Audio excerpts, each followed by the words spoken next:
주가가 폭락하던 시기입니다. 그러나 공포지수가 16까지 떨어졌을 때를 보니 바닥, 그 어딘가였다는 사실을 알 수 있습니다.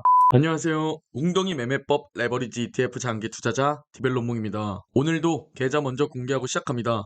어제 미국 증시가 급락하면서 제 계좌의 수익도 1000만 원이나 떨어졌습니다.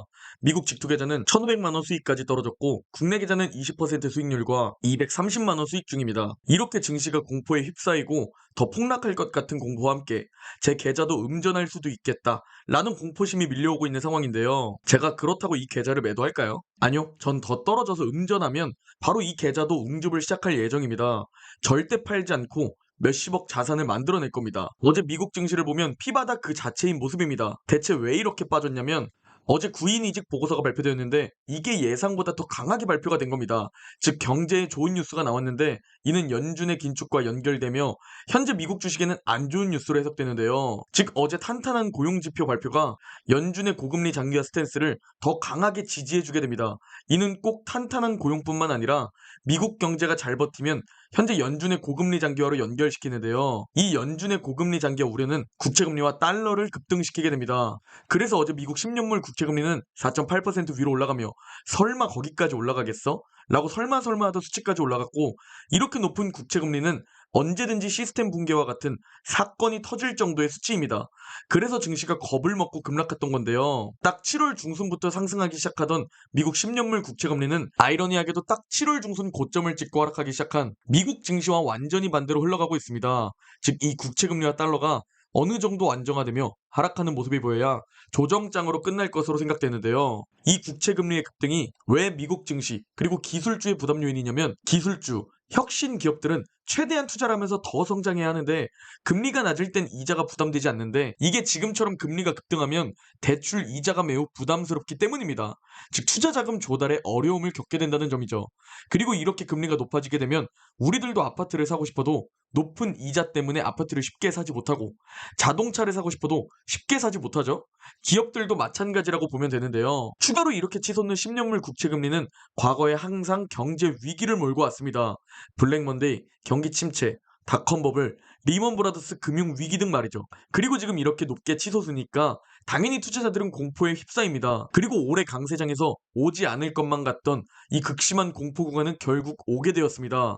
제가 7월에 그토록 매수하지 않고 지금은 기다리라고 말씀드렸던 이유인데요. 현재 극심한 공포 구간에 진입하며 17이라는 수치까지 떨어진 상태입니다. 저는 현재 용기를 내면서 멤버십 분들에게 실시간으로 제 매수와 매도, 포지션을 공유드리면서 함께 웅줍하고 있는데요. 그렇다면 공포 구간은 과연 매수 기회일까요? 아니면 매도해야 할 위기일까요? 자, 우리가 자주 보는 공포 지수를 1년 그래프로 나타낸 자료입니다. 이 1년이라는 시간 동안 작년 10월에 공포지수 16까지 떨어졌고 올해 3월에 공포지수 23까지 떨어졌었고 그리고 지금 공포지수는 17까지 떨어졌었는데요. 이때 주가들은 어떻게 되었을까요? 작년 10월 공포지수가 16까지 떨어졌을 때는 파월이 매파적인 발언을 쏟아내면서 경기 침체 우려와 추가 금리 인상이라는 악재로 주가가 폭락하던 시기입니다. 그러나 공포지수가 16까지 떨어졌을 때를 보니 바닥, 그 어딘가였다는 사실을 알 수 있습니다. 지나고 보니 매수 기회였다는 사실이죠.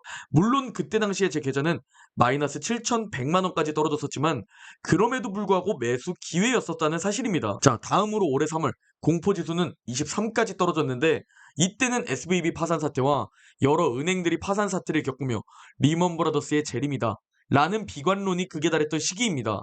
그리고 이때 주가를 보면 공포지수가 23으로 최악을 달릴 때 주가는 바닥이었다는 사실을 알 수 있습니다. 역시나 매수 기회라는 사실을 알 수 있고 용기를 내서 웅줍해야 했던 시기였죠. 자, 그리고 현재입니다. 공포지수는 17까지 떨어졌습니다. 고금리 장기화 우려와 국채금리와 달러가 급등하면서 증시가 조정장을 세게 맞았는데요. 자, 극심한 공포 구간은 항상 시간이 지나고 나면 웅줍 기회였다는 사실입니다. 특히 지금처럼 약 10% 정도 하락하는 조정장은 미국 증시에는 평균적으로 1년에 한 번 정도 꼭 찾아온다고 합니다. 이번 정도의 조정장은 우리는 매년 한 번씩 겪어야 한다는 사실을 알 수 있습니다. 다음으로 보여드리는 차트는 S&P 500과 그 구성 종목 중 50일 이동평균선 아래에 위치해 있는 그 종목들의 비중을 나타낸 그래프인데요. 즉 S&P 500의 수많은 종목들 대부분 50일 이동평균선 아래로 내려가서 이 수치가 20m로 떨어지게 되었을 때 이때를 표시해 보니까 웅주 분할 매수 기회였다는 사실입니다. 그리고 지금 역시 20m로 떨어진 그래프를 볼 수 있죠. 현재 아무리 봐도 웅주 구간으로 보이며 용기를 내야 하는 시기라고 생각하고 있습니다. 자, 그럼에도 우리는 낙관론만 생각하는 게 아니라 최악의 상황도 인지하고 있어야 하는데요. 현 상황에서 최악의 상황은 경제 위기, 시스템 붕괴로 인한 폭락장입니다.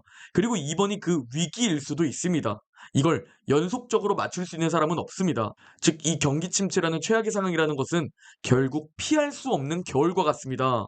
여러분이 만약 경기 침체 대폭락장을 못 버티겠다 라고 걱정되고 무섭고 패닉 상태라면 지금 당장 적금 넣으시면서 평생 점점 벼락거지가 되어가면 됩니다.